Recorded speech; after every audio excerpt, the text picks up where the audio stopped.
मानव संपदा के द्वारा लीव लेने से संबंधित कुछ नए आदेश जारी करने संबंधी दिशा निर्देश जारी किए गए हैं। इसके लिए कुछ पोर्टल में परिवर्तन होने हैं, तो ये देखते हैं क्या परिवर्तन होने हैं, क्या कुछ संभावनाएं हैं इसमें डिटेल की, वो भी हम लोग देखेंगे।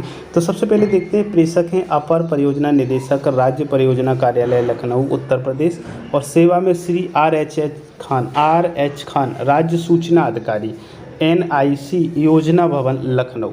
तो यहाँ पर जो विषय रखा गया है वो विषय बहुत महत्वपूर्ण है, मानव संपदा की लीव मॉड्यूल में किए जाने वाले परिवर्तन के संबंध में। तो क्या परिवर्तन किए गए हैं, टू द पॉइंट वीडियो को देखिएगा, थोड़ा बड़ा भले ही हो लेकिन आपको ये इन्फॉर्मेशन ज़रूरी है। नहीं तो अभी आपने देखा होगा कुछ समय पहले जानकारी के अभाव में कुछ इंचार्ज अध्यापक या फिर प्रधानाध्यापक ने CCL या मेडिकल लीव को अप्रूव कर दिया, जो कि उनके अंतर्गत नहीं आता है, उन्हें ये काम नहीं करना चाहिए, तो उन पर कार्रवाई संभव है, यानी कि उनसे स्पष्टीकरण जवाब मांगा गया है। तो इसलिए ऐसा काम ना करें जब तक इन्फॉर्मेशन पूरी ना हो जाए। तो इसके लिए जानकारी के लिए आप इस संबंध में पूरी जानकारी के लिए वीडियो पूरा देखें। सबसे पहले लिखा है महोदय, लीव मॉड्यूल में निम्नलिखित विवरण के अनुसार परिवर्तन करने तथा प्रभावी अनुसरण हेतु महत्वपूर्ण रिपोर्ट, डैशबोर्ड, फिल्टर जोड़ने की कार्यवाही सर्वोच्च प्राथमिकता पर किए जाने की आवश्यकता है। नंबर 1, जिला विशिष्ट शिक्षा अधिकारी, खंड शिक्षा अधिकारी, प्रधानाध्यापक की ID पर अवकाश निरस्तीकरण के विकल्प में अवकाश निरस्तीकरण के निम्नलिखित कारणों को ड्रॉप डाउन में जोड़ें। तो जैसे निरस्त यदि इन लोगों को करना है तो उसमें ये मेनू जोड़े जाएंगे, ये पॉइंट जोड़े जाएंगे, जिसको सिलेक्ट करने के बाद में जो संबंधित रिपोर्टिंग ऑफिसर है अवकाश को निरस्त कर सकता है। जैसे कि अनुमान्य नहीं है, यानी कि मान्य नहीं है। दूसरा है संलग्नक नहीं है, उसमें कुछ जुड़ा नहीं है।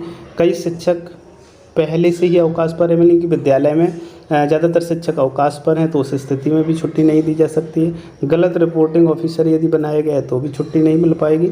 निर्वाचन कार्य में ड्यूटी है तब भी नहीं मिलेगी। अपरिहार्य विभागीय कार्य है तब भी नहीं मिलेगी। बीआरसी संकुल पर कोई बैठक है तब भी आपको अवकाश नहीं मिल पाएगा। अर्धवार्षिक या वार्षिक या बोर्ड परीक्षाएं चल रही हैं, उस स्थिति में भी आपको अवकाश नहीं मिलेगा। तो ये पॉइंट्स जोड़ने के लिए कहा गया है। फिर उसके बाद में यहाँ पर लिखा हुआ है कि डिपार्टमेंट की लॉगिन ID पर जनपदवार ब्लॉकवार निरस्तीकरण के कारण रिपोर्ट जनरेट हो सके।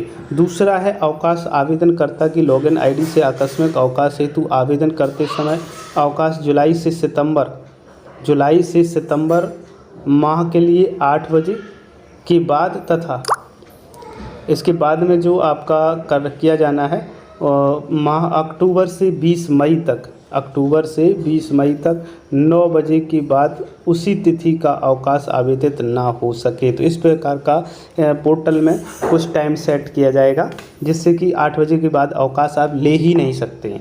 इसी प्रकार से 9 बजे के बाद में अवकाश अप्लाई कर ही नहीं सकते। ये जोड़ने के संबंध में कहा गया। उसके बाद में लीव मॉड्यूल में खंड शिक्षा अधिकारी, रिपोर्टिंग ऑफिसर में F पर खंड शिक्षा अधिकारी तथा स्कूल के स्तर पर लंबित प्रकरणों की पृथक जानकारी प्रदर्शित हो। ऐसा करने के लिए उसके बाद स्वीकृत किए जा चुके और फॉरवर्ड किए जा चुके अवकाश प्रकरणों के संबंध में संलग्नकों को भविष्य में भी देखने योग्य बनाना, और उसके बाद में पूर्व से चिकित्सीय अवकाश पर चल रहे कार्मिकों के संबंध में प्रदर्शित करें कि पिछले कितने दिनों से चिकित्सा अवकाश पर हैं, ये दिखाई देना। उसके बाद में डिपार्टमेंटल लॉगिन के लीव मॉड्यूल के अंतर्गत लीव डिपेंडेंसी रिपोर्ट के अंतर्गत कुछ ब्लॉकों की संख्या, कुछ स्कूलों की संख्या, जनपद में कुल पंजीकृत कार्मिकों की संख्या और ड्रिल डाउन फीचर में प्रदर्शित ब्लॉकों की संख्या और स्कूलों की संख्या तथा शिक्षकों की संख्या ड्रिल डाउन में क्लिकेबल हो, स्कूल लेवल के निरस्तीकरण के कारण देखे जा सके। उसके बाद 7 नंबर पॉइंट यहाँ जोड़ा गया, डिपार्टमेंटल लॉगिन ID पर लीव मॉड्यूल के अंतर्गत एवरेज सेक्शन टाइम के अंतर्गत एक ड्रॉप डाउन जोड़ा जाए, और उसमें मंडलीय सहायक निदेशक, जिला विशिष्ट शिक्षा अधिकारी, खंड शिक्षा अधिकारी। अंत में एक और कॉलम जैसे कि लाल एरो से मार्क किया हुआ, जिसमें जिला विशिष्ट शिक्षा अधिकारी स्तर पर लंबित अवकाश प्रकरण दिखें, और वर्तमान में बने हुए कॉलम एवरेज वेटिंग टाइम को परिवर्तित कर average waiting time of VEU करें। इसी में स्कूल लेवल तक ड्रिल डाउन विकल्प बनाएं, जिसमें टीचर लेवल तक अवकाश स्टेटस देखें। तो इस प्रकार से ये पॉइंट्स हैं काफ़ी। इसके बाद 8, 9 2 पॉइंट और हैं, वो भी हम देख लेते हैं। डिपार्टमेंटल लॉगिन और ऑफिस लॉगिन के अंतर्गत पर लीव मॉड्यूल के अंतर्गत लीव एवरेज सेक्शन टाइम के अंतर्गत अवकाश का प्रकार चुनने पर एक अतिरिक्त कॉलम जोड़ें जिसमें निर्धारित अवधि TOT के बाद अवकाश स्वीकृत किए गए हैं प्रदर्शित हों। उसके बाद 9 नंबर पॉइंट है डिपार्टमेंटल लॉगिन तथा ऑफिस लॉगिन के अंतर्गत एक रिपोर्ट प्रदर्शित हो जिसमें जनपदवार ब्लॉकवार ऐसे कार्मिकों के संबंध में जिन्होंने मानव संपदा को किसी ट्रांजैक्शनल एक्टिविटी हेतु लॉगिन करने में अथवा अवकाश अप्लाई करने में प्रयोग नहीं कर रहे हैं, इसमें डेट फिल्टर भी उपलब्ध हो। तो इस प्रकार की ये पॉइंट्स काफ़ी 9 पॉइंट महत्वपूर्ण हैं, इनको आपको जानना बहुत ज़रूरी है और इसे आप स्क्रीनशॉट के द्वारा भी जान सकते हैं। यहाँ से आप स्क्रीनशॉट ले लें, इन पॉइंट्सों को जोड़ा जाएगा। उसके बाद में इस 1 2 3 4 5 6 तक पॉइंट इसका स्क्रीनशॉट ले लें। इसके बाद में 7 नंबर का ले लें और 8 9 का ले लें। तो यहाँ से आप बहुत अच्छे से इनको पढ़ करके भी समझ सकते हैं।